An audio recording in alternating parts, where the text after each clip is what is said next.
الحمد لله رب العالمين، والصلاة والسلام على سيد الأنبياء والمرسلين وعلى آله وصحبه أجمعين.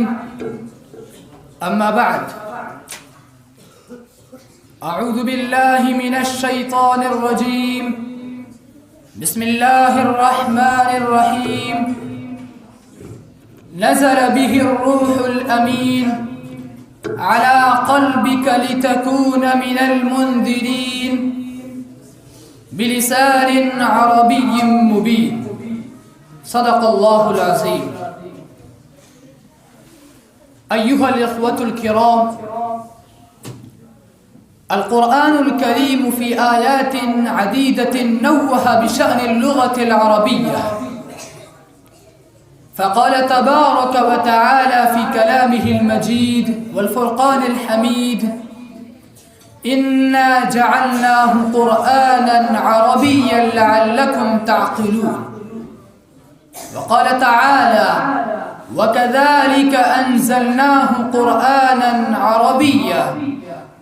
وقال تبارك وتعالى في موضع آخر: كتاب فصلت آياته قرآنا عربيا لقوم يعلمون.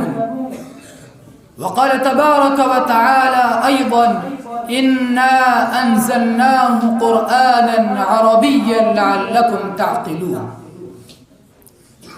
أيها الإخوة الكرام، من عناية أعلام الأمة باللغة العربية قول سيدنا عمر: تعلموا العربية فإنها تزيد في المروءة، وتعلموا العربية فإنها من الدين.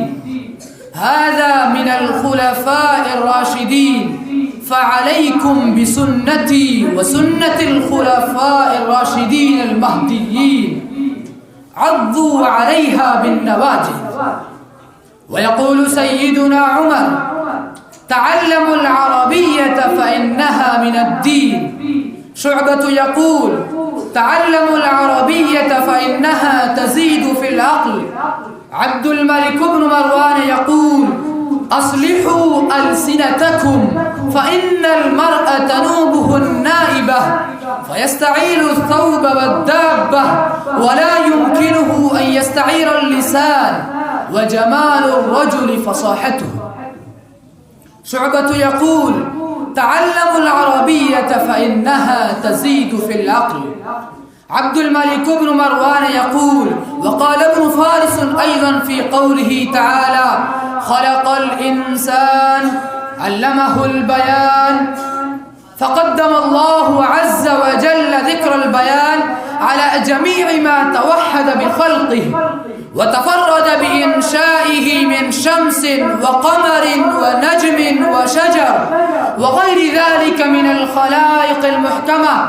الرحمن علم القرآن، خلق الإنسان علمه البيان. فقدم الله عز وجل ذكر البيان، فلما خص جل ثناؤه اللسان العربي بالبيان علم أن سائر اللغات قاصرة عنه. أيها الإخوة الكرام، وقال الثعالبي: من أحب الله تبارك وتعالى أحب النبي صلى الله عليه وسلم، ومن أحب النبي العربي أحب العرب، ومن أحب العرب أحب العربية التي بها نزل أفضل الكتب على أفضل العجم والعرب.